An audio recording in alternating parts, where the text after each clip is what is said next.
Ambassador Kim Tae-ho walked slowly through the massive doors of the Galactic Council chamber. His black uniform was perfectly pressed, but his hands shook slightly. Not from fear. From anger that had been building for 37 years. The chamber was huge. 17 different alien species sat in curved rows that rose up like a giant bowl.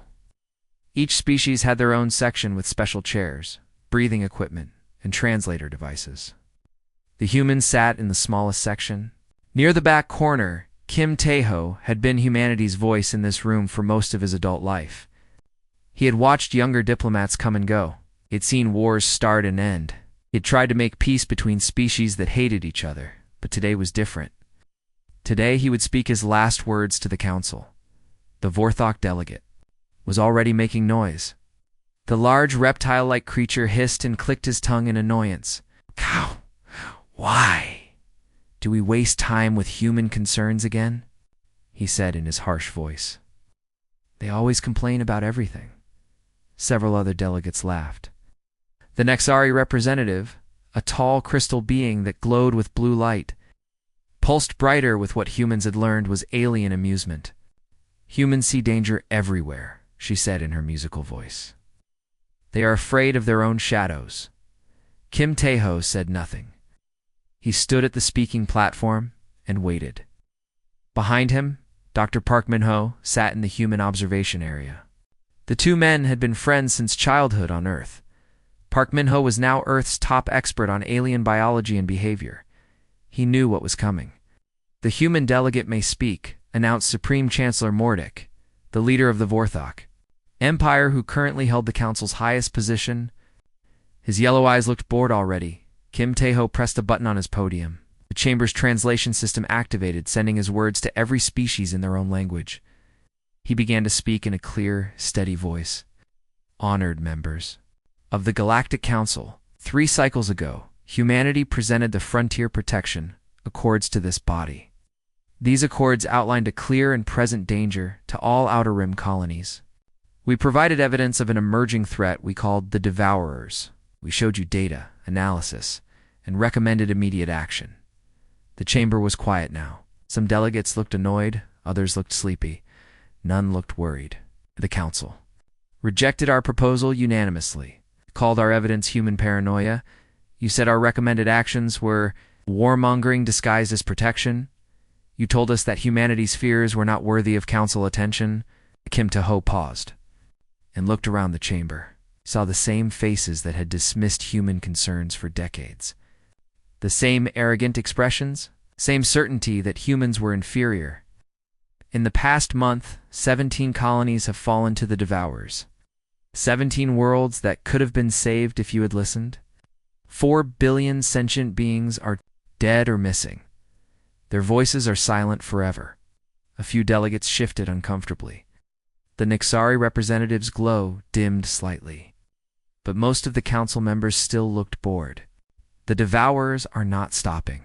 They are not slowing down. They are mechanical constructs that learn and adapt with each victory. They consume entire worlds and use the resources to build more of themselves. They are exactly what we warned you about. Chancellor Mordic leaned forward. Human delegate, if you have new evidence about these... Then present it. The council will consider appropriate action. Tae-ho smiled, but it was not a happy smile. The time for council action has passed. The time for human patience has ended. He reached into his jacket and pulled out a thick document. The pages were made of real earth paper, not the usual electronic displays. The gesture was deliberate.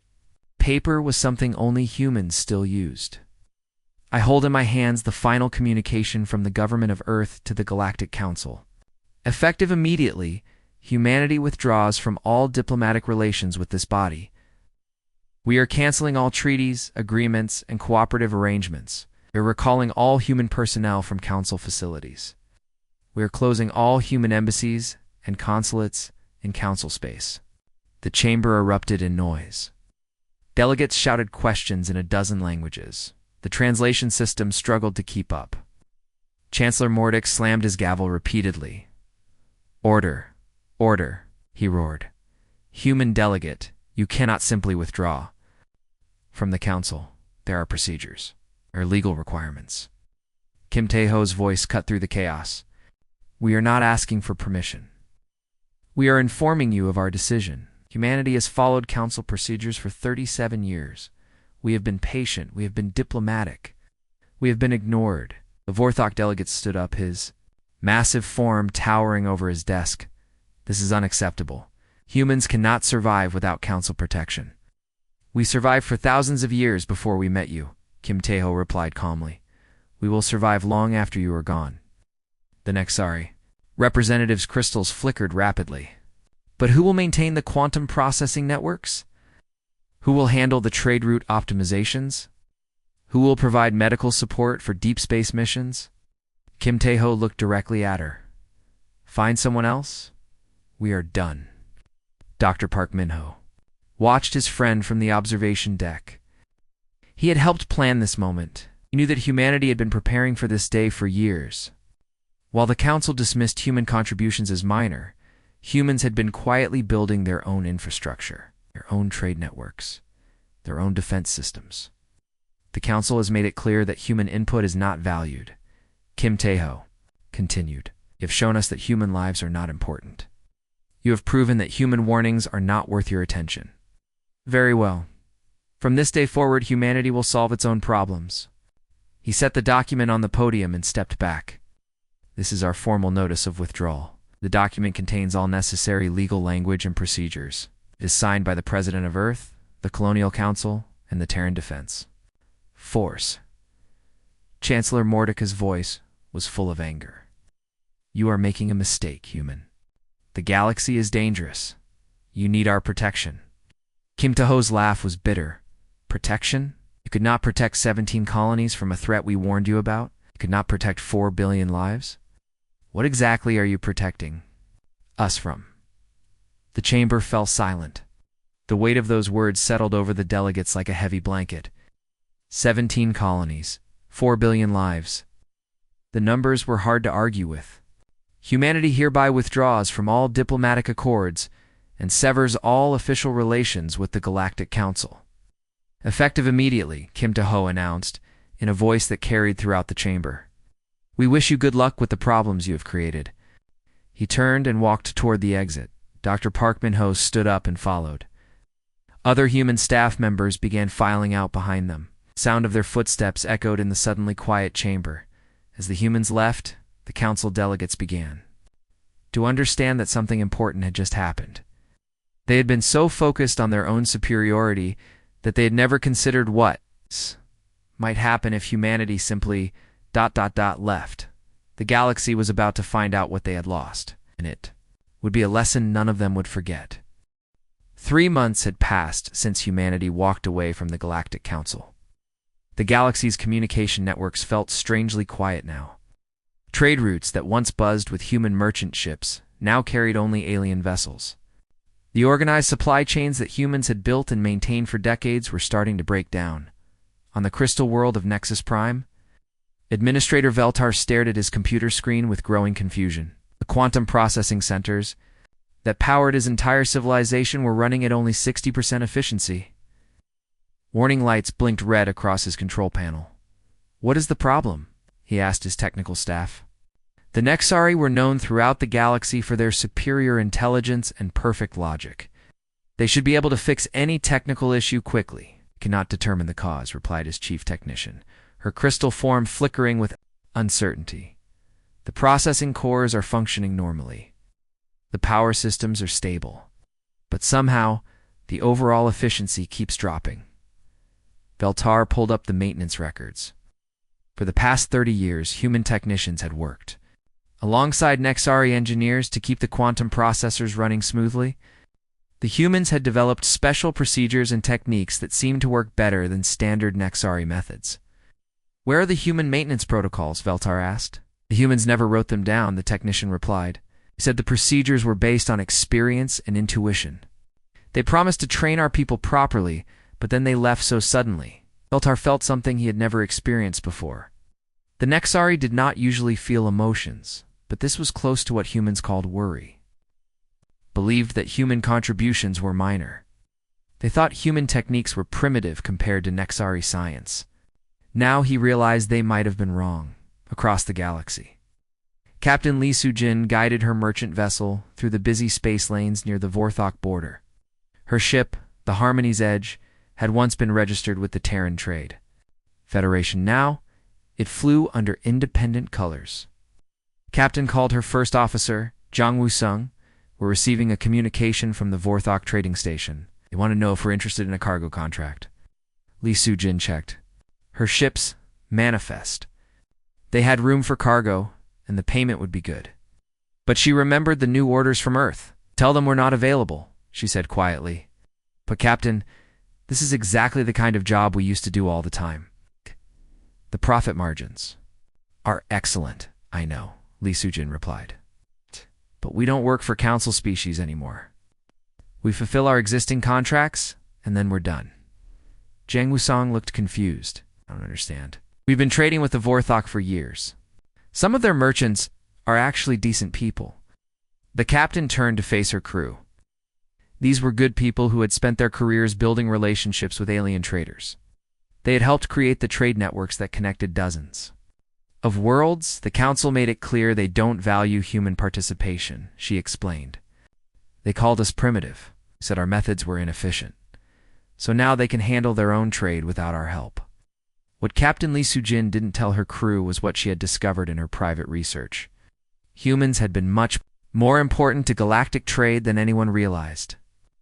They had developed the scheduling systems that prevented cargo bottlenecks. They had created the insurance protocols that protected valuable shipments. They had even designed the communication standards that allowed different species to coordinate their activities. The aliens had never noticed because the systems worked so well. Now, without human oversight, those same systems were starting to fail. On the war-torn border worlds, General Choi Wan monitored the security reports with growing concern. The Blue Helm Division, humanity's contribution to galactic peacekeeping, had been quietly preventing conflicts for decades. Their approach was different from other species. Instead of imposing solutions from above, they actually talked to all parties involved. General, reported Colonel Kim Jae-hwa, we're receiving requests for peacekeeping assistance from 17 different sectors. The local conflicts are escalating faster than the council can respond. General Choi Wan studied the reports. These were the same types of disputes that the Blue Helm Division had been handling routinely. Small disagreements between colonies, trade disputes that had turned violent, border conflicts that could be solved with patient negotiation. Is the council's response time, he asked. Average of 6 weeks from initial request to deployment, Colonel Kim Jae-hwa replied. And that's just to send an assessment team. Actual peacekeeping forces take another month to arrive. General Choi Wan shook his head. The Blue Helm Division had been able to respond to most crises within 48 hours. Their ships were already in position throughout the galaxy. Their teams knew the local cultures and languages. But most importantly, they knew how to listen. Send a message to all Blue Helm units, he ordered. We are to withdraw from all operations in Council space. Effective. Immediately. In the Outer Rim territories, the first signs of the Council's mistake were becoming visible. Without human early warning systems, 3 more colonies had fallen to the Devourers. The mechanical plague spread faster than any Council species could respond. The Devourers were not like normal enemies. They were self-replicating machines that learned from each battle. They adapted to every weapon used against them. They evolved new tactics based on their opponents. Strategies Commander Seo Tae-young monitored the situation from her listening post on Europa. She had been tracking the Devourers for 2 years, ever since humanity first detected them. Her reports had been included in the Frontier Protection Accords that the Council had rejected. Commander reported, Lieutenant Han Yo-han, we're intercepting Council military communications. They're trying to organize a response to the Devourers, but their command structure is too slow. Seo Tae-young studied the tactical displays. Council's military doctrine was based on overwhelming force and superior technology. They would mass their fleets, choose the optimal battle strategy, and attack with mathematical precision. They don't understand what they're fighting, she said quietly. Ba ba ba ba ba ba ba. The Devourers learn from every encounter. By the time the Council finishes their planning, the enemy will have adapted to counter their strategy. She remembered the human military approach that the Council had criticized. Human commanders made decisions quickly, even with incomplete information. They used intuition and creativity instead of pure logic. They were willing to sacrifice mathematical efficiency for adaptability. "What are your orders, Commander?" Lieutenant Han Johan asked. "Continue monitoring SEO," Tae-young replied. "We do not intervene." The Council wanted to handle their own security. Let them handle this. On Consensus Station, the galaxy's diplomatic hub, dust was already gathering on the empty desks in the human embassy. The building had been hastily abandoned when the withdrawal order came through. Important documents were left behind. Research files were sealed and locked away. Ambassador Park Soo-jin, Kim Tae-ho's former deputy, had been the last human to leave the station. She had spent 15 years building relationships with alien diplomats. She had helped negotiate treaties and resolve conflicts that could have led to wars. Now the station felt different. The diplomatic meetings were less efficient. Translation errors were more common. Small misunderstandings were escalating into major disputes. The station's administrator, a dignified alien named Korthok, had tried to contact the human embassy.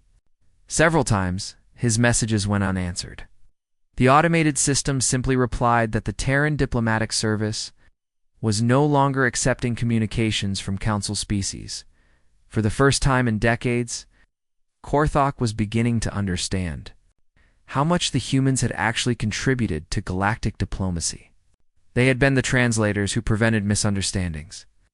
They had been the mediators who found common ground between hostile species. They had been the voices of reason in heated debates. Without them, the Council was starting to fall apart. From within, in the abandoned human embassy, a single light still blinked on an automated system. It was the threat assessment computer that had produced daily reports about galactic security. The reports that no one had bothered to read.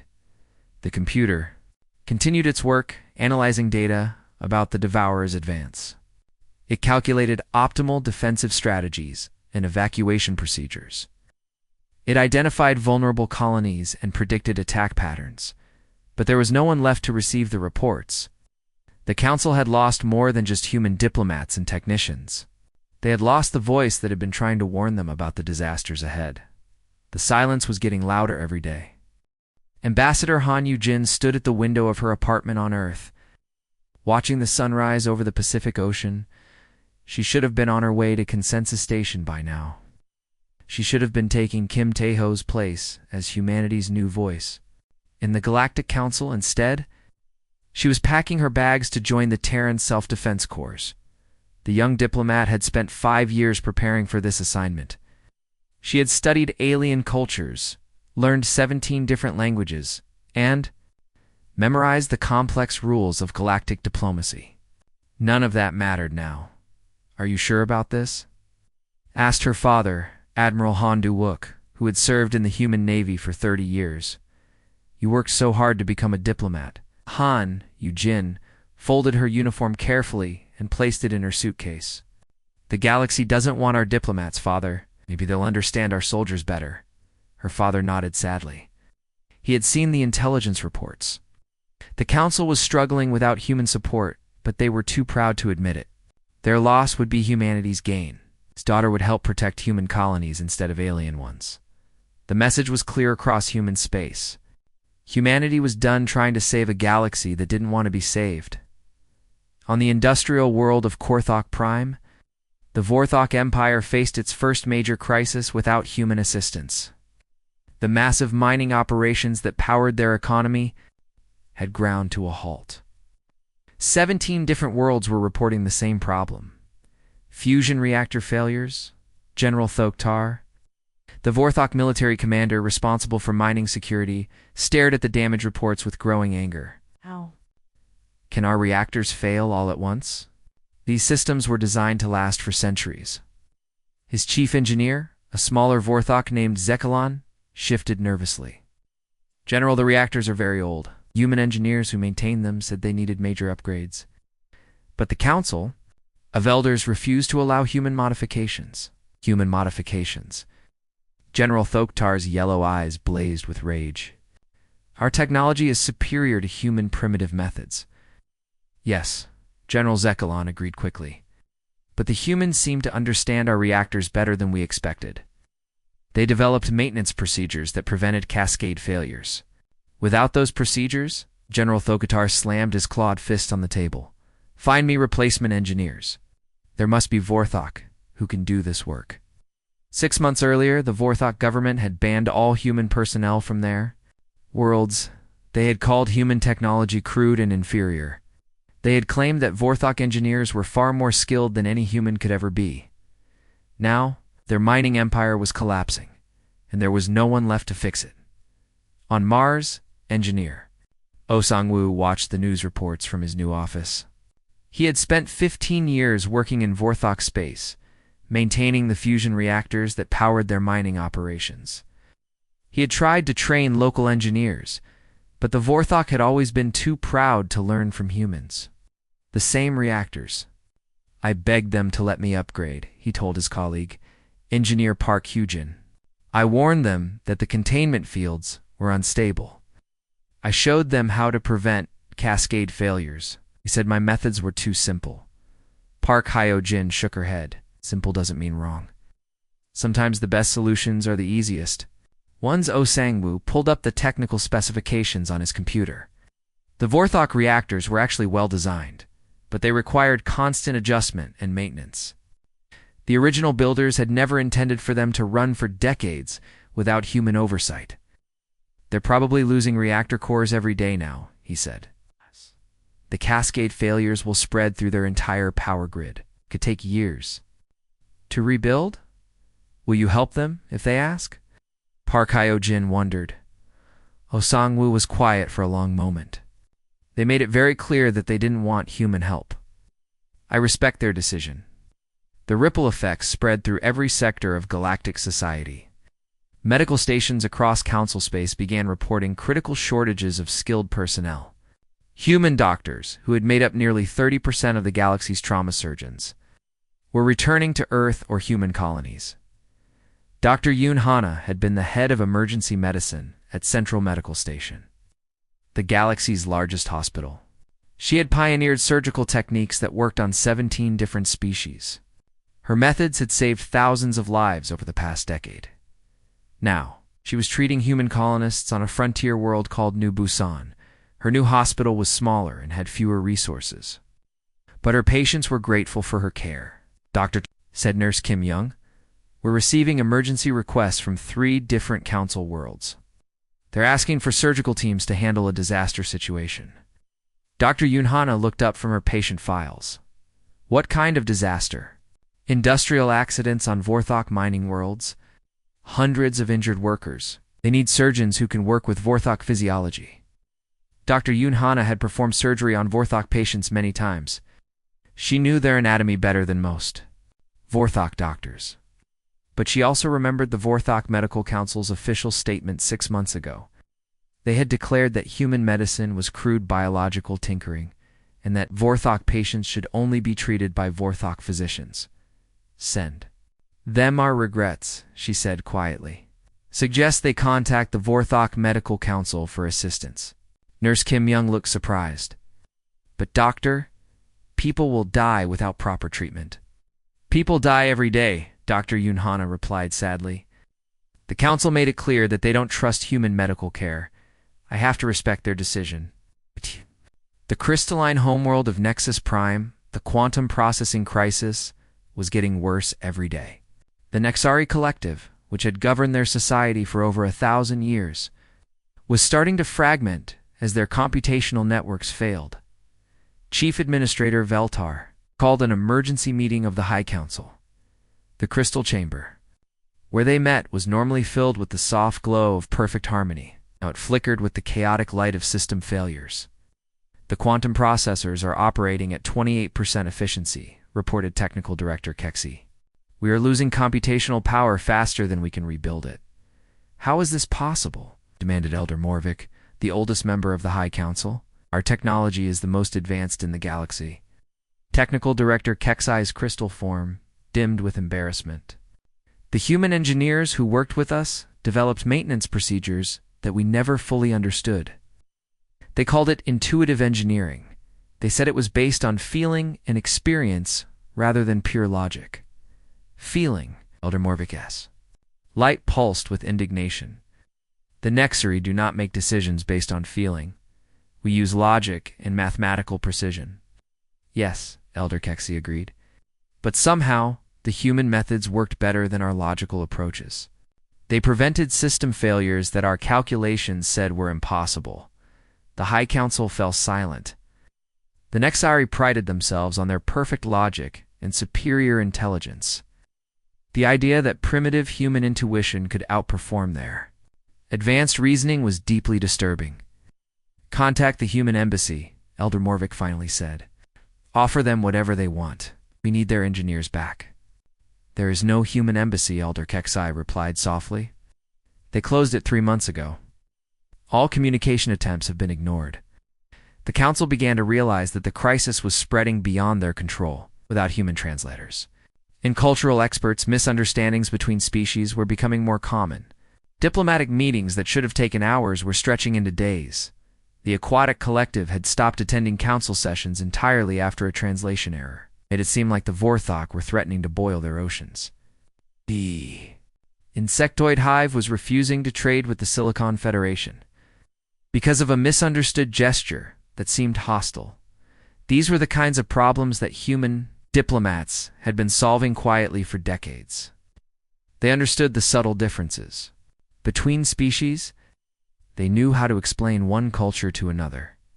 They had been the invisible glue that held galactic civilization together, supreme. Chancellor Mordic tried to manage the growing chaos, but his own species was struggling with reactor failures and economic collapse, which had been the Council's military backbone, was barely able to defend its own territory. We need solutions. He roared at his advisors. Find me someone who can fix these problems.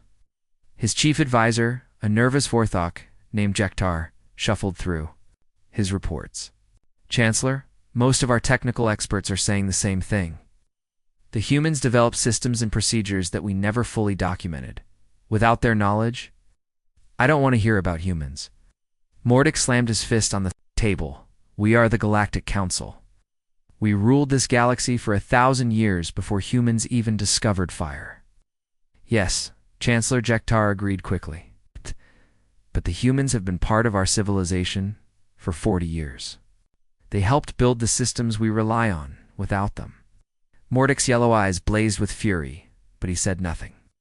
Deep down, he was beginning to understand the truth. The humans hadn't just been minor contributors to galactic civilization. They had been essential to its survival, and now they were gone. The mechanical plague that humanity had warned about was now consuming entire star systems. The Devourers moved like a dark tide across the galaxy, leaving nothing but empty space behind them. They were self-replicating machines from a civilization that had died millions of years ago, but they had awakened hungry and ready to feed. Admiral Kung Hiram stood on the bridge of her flagship, the Resolute Dawn, watching the tactical display with grim satisfaction. Her independent human fleet patrolled the edges of human space, protecting Earth's scattered colonies with methods the Council had once called unpredictable and illogical. Admiral reported Captain Song Jinwoo from the communications station. We're detecting a Devourer scout group approaching the Titan colony. 3 mechanical vessels, standard configuration. Admiral Kung Hiram studied the enemy formation, where alien commanders would calculate the optimal response using mathematical models and strategic databases. She relied on something more basic, human intuition. They're testing our defenses, she said quietly. They want to see how we respond. Signal the fleet. We're going to give them a show they won't forget. The human fleet moved in patterns that seemed random to outside observers. Ships broke formation suddenly, regrouped in unexpected places, and attacked from directions that made no logical sense. It was chaos, but it was controlled chaos. The Devourers had adapted to fight every major galactic military force. They had learned to counter Vorthok aggression, Nexari precision, and aquatic swarm tactics. But they had never faced humans in large-scale combat. Target their command node, Admiral Kang Hiram ordered. But don't destroy it. Damage it enough to make them think they're winning. Captain Song Jinwoo looked confused. Admiral, why would we want them to think they're winning? Because when they think they're winning, they get confident. When they get confident, they make mistakes. And when they make mistakes, we kill them. The battle was brief, but decisive. The Devourer scout group was destroyed without a single human casualty. But more importantly, they had been destroyed before they could transmit their tactical data back to the main fleet. Captain Lim Jae-soon commanded the destroyer Indomitable Spirit on the far edge of human space. His crew had been monitoring Council communications for weeks, listening to the desperate reports from the front lines. Captain called Lieutenant Park Young-ho from the sensor station. We're picking up a massive Council fleet moving to engage the Devourers. Looks like they're finally mounting a serious offensive. Captain Lim Jae-soon pulled up the tactical analysis. The Council fleet was impressive, over 300 ships from 6 different species. They had planned their attack with mathematical precision, calculating optimal firing patterns and deployment strategies.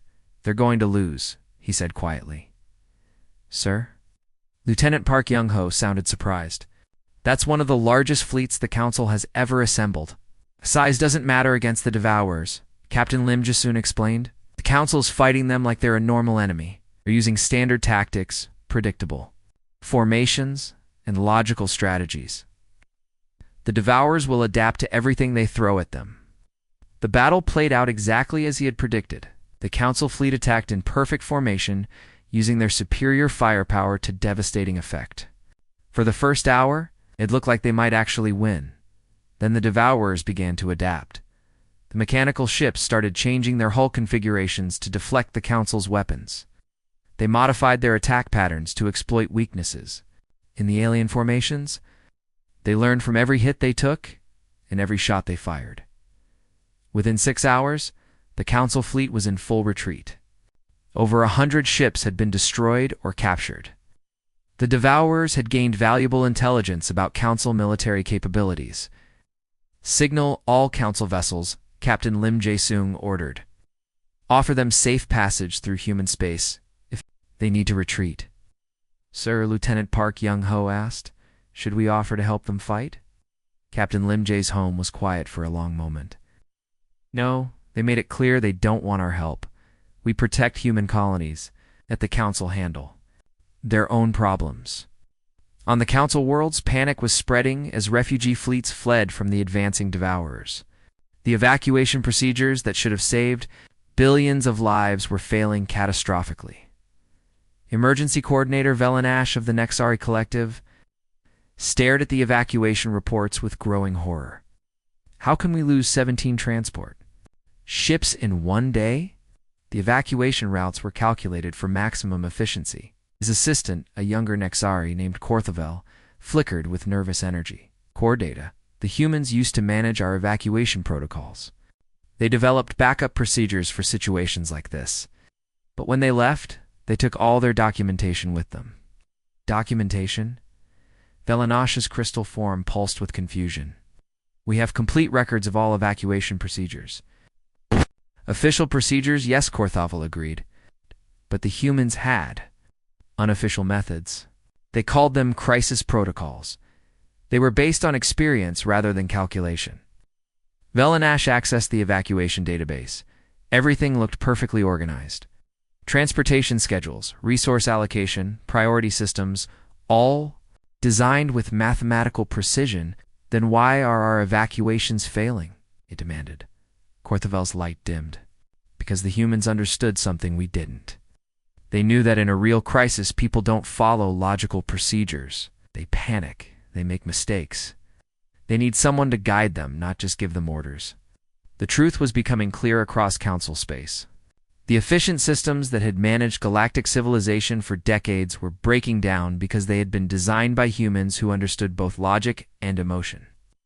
Both efficiency and compassion. Commander So Tae-young monitored the crisis. From her observation post on Europa, her screens showed the Devourers advance in real time. The mechanical plague was spreading faster than ever. consuming world after world. "Commander," reported Lieutenant Han Johan, "the Nexari Collective has lost their entire outer rim. Their quantum processing networks can't handle the data load from the refugee crisis." Seo Taeyong studied the tactical display. Had always prided themselves on their perfect information systems. Their entire society was built on having complete knowledge of everything that happened in their space. What happens when a species that depends on perfect information suddenly can't process information anymore? She asked. "They collapse, Lieutenant." Han Johan replied. "The Nexari government is fragmenting. Different crystal cities are making their own decisions. Some are trying to fight the Devourers, others are fleeing, and some are just shutting down completely." The same pattern was repeating across the galaxy. The Vorthok Empire, weakened by reactor failures and economic collapse, could barely defend its core worlds. The Aquatic Collective had retreated to the deepest oceans of their homeworld. The insectoid hive had gone silent, their communication networks overwhelmed by the crisis. Commander Lieutenant Han Johan continued, "We're receiving direct communications from individual council worlds. They're not going through official channels anymore. They're begging for human assistance." Seo Taeyong looked at the messages scrolling across her screen. Desperate pleas from planetary governors, military commanders, and civilian leaders. They were offering everything: money, resources, territory, even political concessions. "Are your orders, Lieutenant Han?" Johan asked. "Continue monitoring," Seo Taeyong replied, "but we do not respond." The council made their choice. Now they live with the consequences. The Devourers had learned something important from their battles. With the council forces, they discovered that most galactic species followed predictable patterns. They could calculate alien responses with mathematical precision. But there was one species that remained unpredictable. One species that used tactics that didn't follow logical patterns. One species that the Devourers couldn't adapt to because they couldn't understand the thinking behind human actions. The mechanical plague began to slow its advance at the borders of human space. Not because the humans were stronger or had better technology, but because human unpredictability was the one thing the Devourers couldn't replicate. Admiral Kang Hiram received reports from across the human fleet. Every engagement with the Devourers had ended in human victory. Not because they were superior warriors, but because they fought in ways that made no logical sense. "Admiral," reported Captain Song Jin-woo, "intelligence suggests that are beginning to avoid human-controlled systems. They're changing their advance routes to go around our territory." Admiral Kang Hiram smiled grimly. "Good, let them learn to fear human space. The council wanted to handle their own security. Let them see how well they do without us." The galaxy was learning a harsh lesson. The humans hadn't just been contributors to galactic civilization, they had been its guardians. Their illogical tactics, their unpredictable strategies, and their stubborn refusal to give up had been the only thing standing between the galaxy and complete destruction. Now, with humanity withdrawn and focused only on protecting their own colonies, the council faced an enemy they couldn't defeat with logic, mathematics, or superior technology. The Devourers were winning, and there was no one left to stop them. 2 years had passed since humanity walked away from the Galactic Council. The galaxy was dying. The Devourers had consumed 40% of Council space, and their mechanical plague showed no signs of slowing down. The great civilizations that had ruled the stars for thousands of years now faced complete extinction. Supreme. Chancellor Mordic stood alone in his private chambers, staring at the tactical display that showed the Devourers' advance. Red markers indicated fallen worlds. There were too many to count now. His own homeworld would be under attack within 6 months. For the first time in his long life, the proud Vorthok leader felt something his people rarely experienced: fear. Not fear of death, but fear of being forgotten. Fear that his entire species would vanish from the galaxy. Without a trace, he activated his personal communication system and began recording a message. The words tasted like poison in his mouth, but desperation had a way of changing even the most stubborn minds. "This is Supreme Chancellor Mordic of the Vorthok Empire. Speaking for the entire Galactic Council," he began, his voice heavy with reluctant humility. We call upon our human allies to return to the Council. The galaxy needs your unique perspective. We need your help." The word allies was almost impossible to say. For decades, he had referred to humans as junior, partners, or useful assistants. Now he was forced to admit what he had always refused to believe, that humanity was essential to galactic survival. The message was broadcast on all frequencies, sent to every human colony and outpost. It reached Earth within hours, where it was reviewed by the highest levels of government. President Bae Soo-hyun sat in her office in Seoul, reading the transcript of Mordec's plea. The woman who had once served as humanity's trade representative to the Council now led a species that had turned its back on galactic civilization. "What do you think?" She asked her defense minister, General Park Dong-min. General Park Dong-min, a veteran of the border wars, shook his head. 2 years ago, they called us primitive warmongers, said our methods were crude and ineffective. Now, they want us to save them. They're desperate, President Bae Soo-hyun observed. Desperate people sometimes see things more clearly. Or, they just want to use us again, General Park Dong-min replied. How many times have we heard promises from the Council? How many times have they broken those promises? President Bae Soo-hyun was quiet for a long moment. She had spent 15 years trying to build bridges between humanity and the other species. She had believed that cooperation was possible, that mutual respect could be achieved. "What's our response?" General Park Dong-min asked. "Silence, President," Bae Soo-hyun said firmly. "The same silence they gave us when we warned them about the Devourers." The Nexari Collective, their crystal cities flickering with failing power, made their own desperate appeal. Elder Keksai, who had once dismissed humans as a primitive species with delusions of relevance, now broadcast personal messages to individual human leaders. "Ambassador Kim Tae-ho," she pleaded in her musical voice, "I know you can hear this message. Please, we need your wisdom. Our civilization is dying. We were wrong about humanity. We were wrong about everything." The message reached Kim Tae-ho. In his retirement home in Busan, where he tended a small garden and tried to forget 40 years of diplomatic frustration, his wife Lee Myung found him listening to the alien broadcast with tears in his eyes. "They're finally admitting the truth," he said quietly, "but it's too late. The damage is done." "Will you answer her?" Lee Myung asked. Kim Tae-ho deleted the message without responding. "I spent my entire career trying to save them from themselves. They wouldn't listen. They can face the consequences alone." On frontier worlds throughout the galaxy, alien refugee ships approached human settlements with desperate requests for sanctuary. The same species that had once banned humans from their worlds now begged for protection in human space. Captain Lee Soo-jin encountered a massive Nexari evacuation fleet near the Proxima colony. The alien commander, his crystalline form dim with desperation, hailed her merchant vessel. "Human ship, this is Evacuation Fleet Cordoval 7. We have 2 million refugees aboard. Our homeworld has fallen to the Devourers. Request permission." To enter human space, Captain Lee Soo-jin looked at her crew. These were the same Nexari who had banned human traders from their worlds just 2 years ago. They had called human commercial practices inefficient and disruptive to proper order.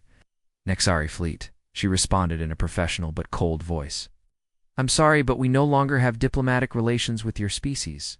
I suggest you contact the Galactic Council for assistance." "The Council no longer exists," the alien commander replied desperately. "The Devourers have taken Consensus Station. The government has collapsed. Please, we have children aboard these ships." Captain Lee Soo-jin felt her heart break a little. She was not a cruel person, neither were most humans. But the wounds were too deep, the betrayals too recent. "Sorry," she repeated, "but you made it clear that you didn't want human involvement in your affairs. I have to respect that decision." The alien fleet continued on its desperate journey, searching for a safe harbor that might not exist. Dr. Park Min-ho, now director of Earth's Xenological Institute, presented his analysis to the human leadership. The former council species were in complete collapse. Their governments had failed, their militaries had been destroyed, and their populations were scattered across the galaxy as refugees. The Vorthok Empire has lost 80% of its territory, he reported. The Nexari Collective has fragmented into dozens of independent city-states. The Aquatic Collective has retreated to their deepest oceans and cut all communication with the outside galaxy. What about the Devourers? Asked President Beisuhayan. They're still advancing, but they've learned to avoid human space. Our unpredictable tactics seem to be the only thing they can adapt to. Every time they encounter human forces, they suffer heavy losses. President Beisuhayan studied the galactic map. Red zones marked Devourer-controlled space. Blue zones showed human territory. The contrast was stark. Human colonies were islands of safety in a sea of destruction. How long do we have? She asked. The Devourers are focusing on easier targets now, Dr. Park Min-ho replied. They're consuming what's left of Council space. But eventually they'll turn their attention to us. And then? Then we'll do what we've always done. We'll fight, we'll adapt, and we'll survive, with or without the Council's help. The desperate pleas continued to arrive from across the galaxy. Individual planets, refugee fleets, and survivor groups all begged for human assistance. They offered everything: territory, resources, technology, even complete subjugation. Commander Seo Tae-young monitored the communications from her post on Europa. The desperation in the alien voices was heartbreaking, but she had her orders. Commander, reported Lieutenant Han Johan, we're receiving a transmission from a group of alien children. Their parents were killed in the Devourer attacks. They're asking if they can come to human space. Seo Tae-young closed her eyes. Part of the job, the children had done nothing wrong.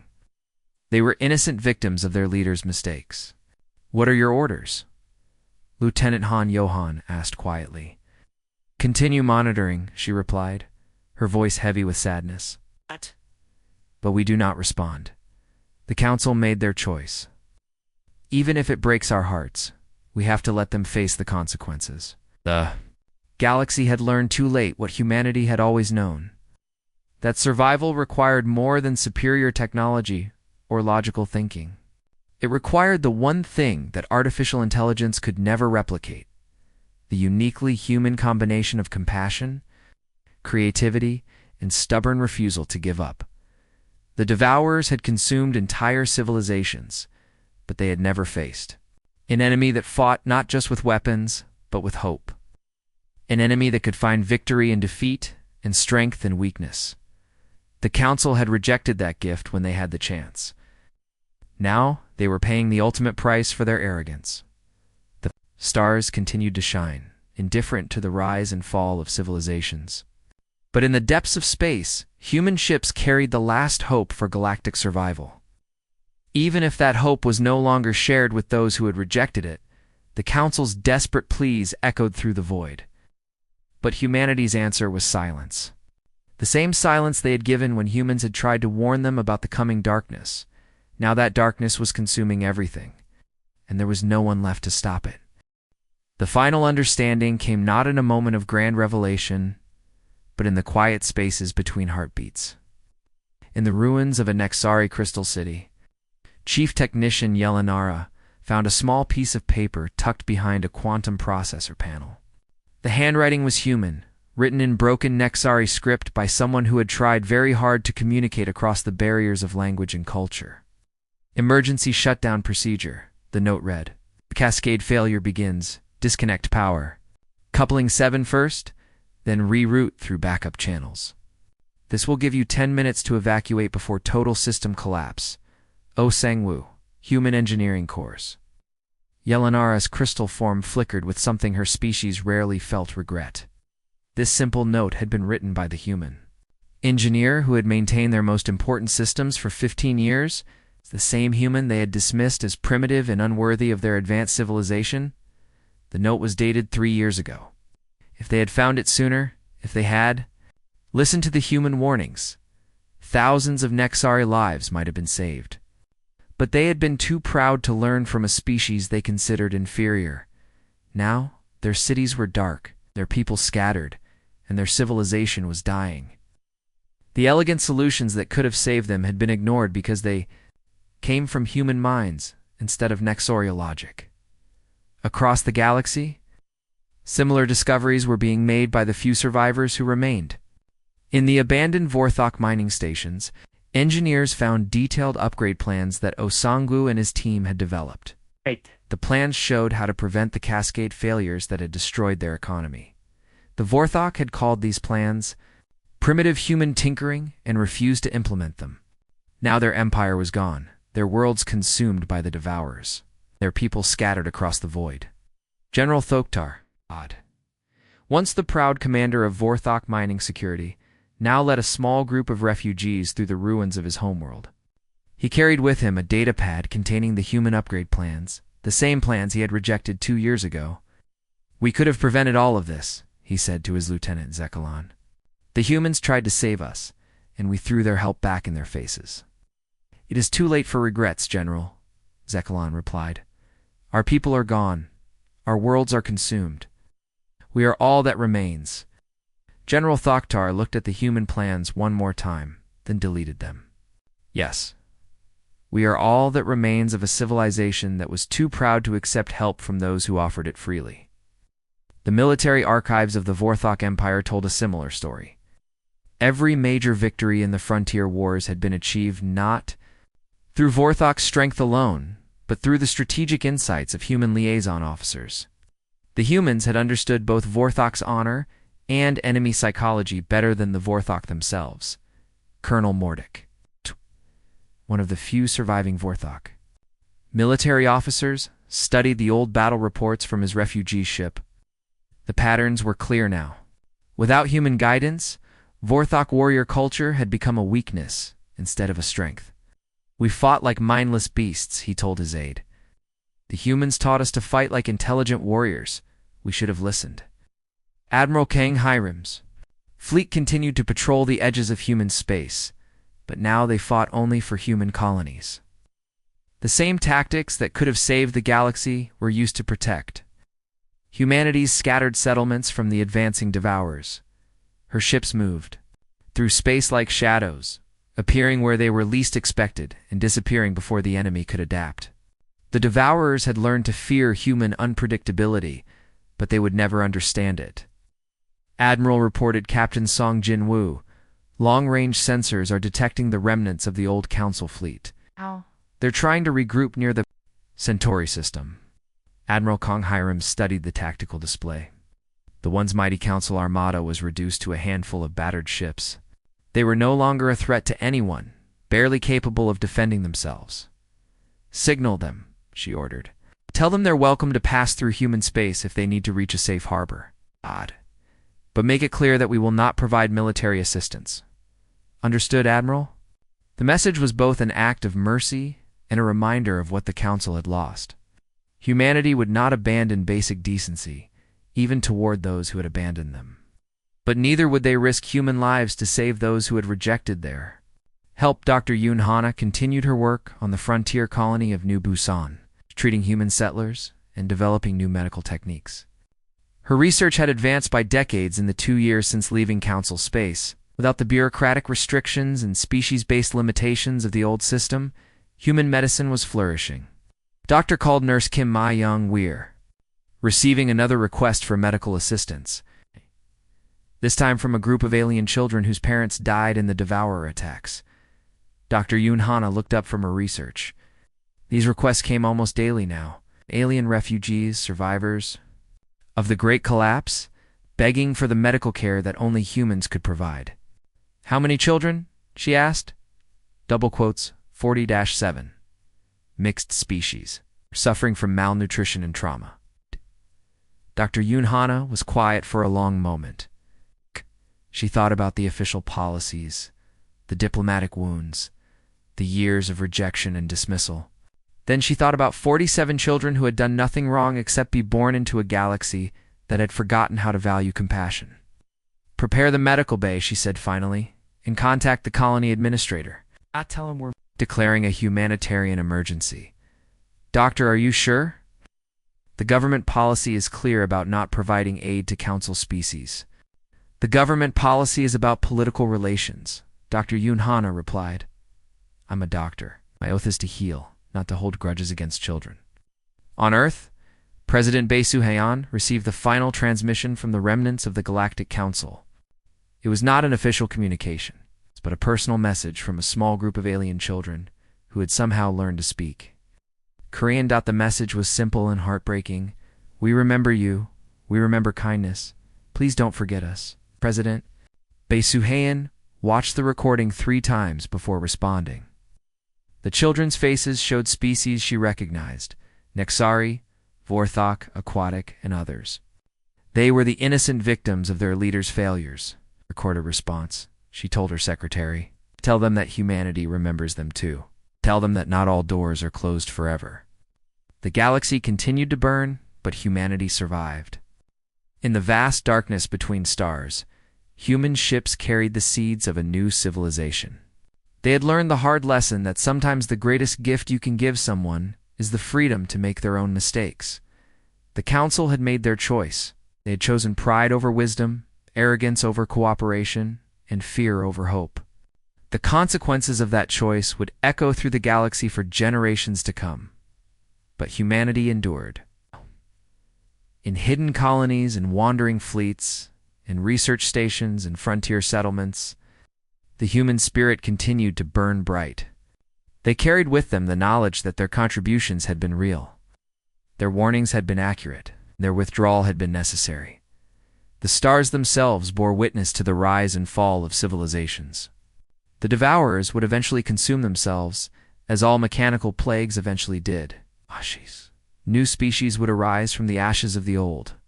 The galaxy would heal slowly and painfully, but it would heal, and when it did, humanity would be there not as conquerors or saviors, but as neighbors.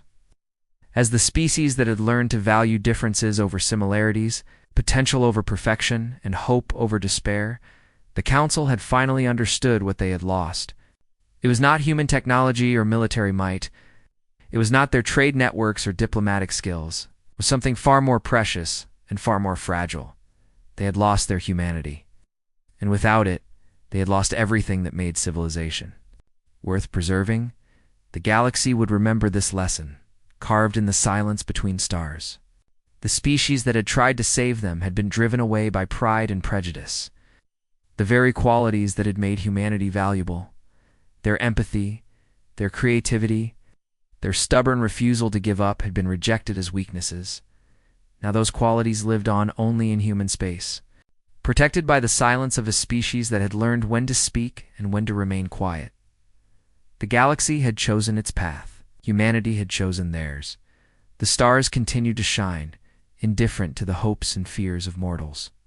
But in the depths of space, human ships carried forward the legacy of a civilization that had valued life over logic, hope over fear, and compassion over conquest. They had offered their best to the galaxy. The galaxy had refused. Now they kept their gifts for those who would treasure them, left the rest to learn the cost of pride. The universe was vast and full of wonders. Humanity would find new ones, build new relationships, and create new possibilities. It would remember the Council not with anger, but with the sad wisdom of those who had tried to prevent a tragedy and failed. Some lessons could only be learned through loss. The galaxy was learning that lesson now, in the silence, between the stars, in the darkness that followed the light, and in that darkness, humanity endured.